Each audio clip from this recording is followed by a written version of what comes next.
At sa kaugnay na balita, kumuha naman tayo ng karagdagang detalye tungkol sa nasamsam na shabu mula sa aming senior correspondent, Noel Perfecto. Magandang hapon sa iyo, Manong Noel. Maraming salamat. Kasalukuyang bine-verify ngayon ni Senior Superintendent Richard Albano ang pagkakakilanlan ng group dapat na mga suspects na nahuli sa isang bypass operation sa may Banawe Street, Barangay Maresa, Quezon City.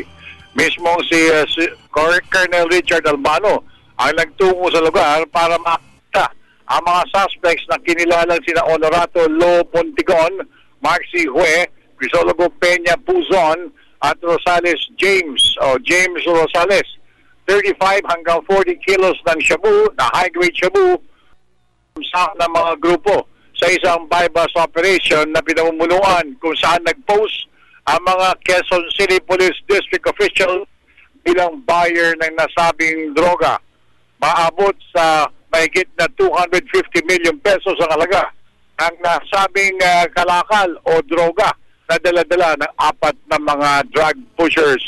Pansamantalang pinaalalahanan ni Colonel Richard Albano ang iba pang mga grupo na hindi sila tatantanan ng otoridad ng Quezon City sangayon rin sa atas ng Pangulong Benigno Aquino III na tigilan na at tapusin na mga operasyon ng mga drug syndicates sa buong bansa, partikular sa Quezon City.